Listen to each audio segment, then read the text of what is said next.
So let us move on. Now the myths. I am able to gain great power from myth. And we talk about in sport all the time, our favorite champions in bodybuilding, Frank Zane or Bill Pearl. In the military, we have our General Mattis, which, by the way, I fought for him. Man, am I the most lucky man in the world. And it seems that there's always grace and luck that comes my way somehow. My first mission in Afghanistan in 2001, when the towers fell, I was on a ship. So I went in with my platoon, and I was a very junior man. And I was already schooled out. I was a recon Marine, a scout sniper, seer, paratrooper, combat dive, mountain warfare, all this. And still I was green. 4 years of this arduous selection process and schooling, and still I was very junior. I was the point man of my 5-man team. Foreboding and an immediacy that if I did not have it checked could turn into fear. So that's what I was dealing with, right? We move into an opium factory. The cats from SOAR and Recon and Rangers, we shot the hell out of everything and everyone in there. After we got all the bodies moved out to this latrine and burn pit, I mean, man, this is expeditionary warfare. We immediately go into mission planning, and we get our op order, and we're into mission planning. And 4 hours from now, I've got to insert. I'm the junior man, scout snipers. Well, 3 of the 5 of us are scout snipers, but I'm in charge of camouflage on the route. No one knew that we were going to be fighting in high altitude desert, so we had mostly jungle gear. Jungle colored rucks, OD colored deuce gear. Back then, because we were cool guys, we were recon Marines, we didn't even have helmets. We called them domes of obedience. We never even had helmets. Right? We just had bigger rucks. And I'll get into that later, too, about pushing the broom and carrying more, and how that is an excellent example of leadership. So here I'm looking for something that I can camouflage our rucks, our big green olive drab packs, and our deuce gear with. And I'm Mexican-American, so I learned how to make tortillas. So I know that there's these pita bread people that eat a bunch of pita bread. There's got to be some flour around here. So I find some flour, I make a paste, and I'm pasting and then dusting sand and dust on top of the paste. So I'm camouflaging our kit, and it's incredibly stressful, everything going on. You can imagine it's us, it's the SEALs, and then DevGru comes in too, SAS, Aussie SAS as well, Germans, and then a bunch of dudes that I thought were the coolest looking sunglass dudes I'd ever seen in my life, with beards kind of like this and nice clothes and really shit hot weapons. I guess they're called contractors. I didn't know about any of that stuff back then, right? Little did I know I'd be one of those guys one day. So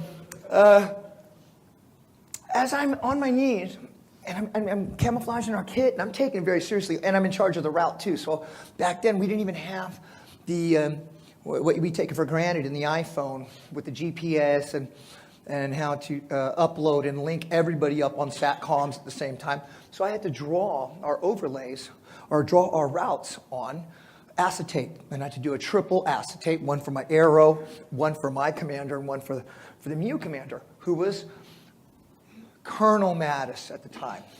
He hadn't pinned on general until after we came back from Afghanistan.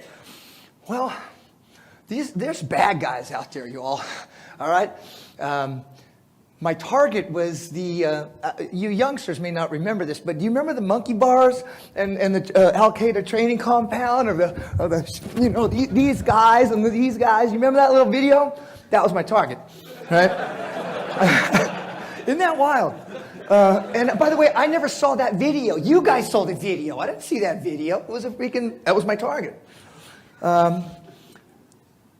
And some birds came in, 46, a dual prop bird, and then some gunships, Cobras. And they were an escort. And it was very hot out there because they still had lots of Stinger missiles that we had facilitated to the Taliban when they were fighting, and we were fighting by proxy, the Soviet Union. So it's like, man, whoever's flying in those things is crazy. Because when I flew in, we were shooting and bombing the fuck out of everything because of the threat. So they came in with just 2 escorts and this 46 dual prop guy. Well, everything's happening really fast. My assistant team leader is like kind of chewing, I guess everybody's chewing everybody's asses because we got to get shit done fast. And I saw my assistant team leader, Castile, kind of like straighten up. And then he put himself at parade rest. And, you know, we're around some pretty bad pipe hitters and shit like that out there. But none of us go to parade rest for anybody out there because we're all war fighters. We all think that we're the best. And so when I saw him stepping up, I look, I'm like, what the fuck's going on? And then I see this glint of some brass, you know, on a collar. And we're all sterilized. So it's like, the hell? Sure enough, General Mattis, Colonel Mattis at the time. And I get up, of course, parade rest, and he's so proud. He's like, because he's got a little bit of a lisp, you know. Like, Devil Dog, it's all right. But just remember, you shoot every one of those motherfuckers in the face, because if they have a chance, they'll do the same to you. Nice little segue, but so so that's the, you know, that, and now General Mattis, Secretary of Defense, Mattis, he's a myth. He was a platoon commander in Vietnam.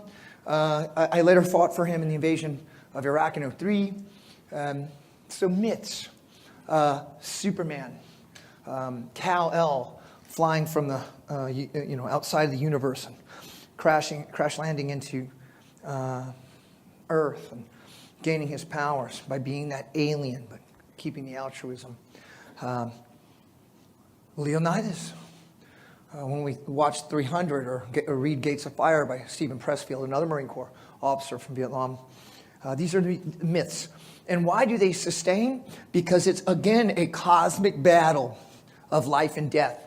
And through that battle, we aspire for greatness because it develops character. And it develops insight. And it develops reverence. And it develops benevolence. Why we love children so much, I think, really, we know their innocence is going to be stripped. And we know they are going into the fray. Maybe not consciously, we don't think that way. But the truth is, that is exactly what's going to happen. Nothing else but that can happen. So we treasure that innocence. We protect it as much as we can.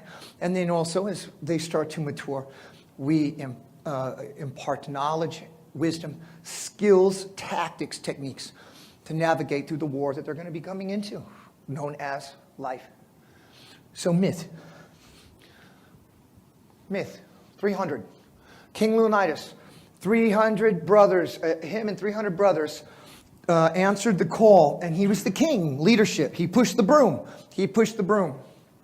He led his men, stacked bodies, like John Basilone, stacked bodies, and when the freaking hordes, the Persian invasion kept coming, officially I think it was like 100,000, but in the myth, it's like 300,000 against 300 hard chargers.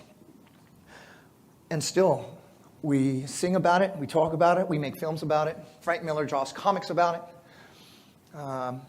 We all look at this Greek ideal as our model for a reason. Time eternal, combat proven. And through this process of loss, destruction, pain, misery, suffering, we find the best pieces of ourselves as well. All right?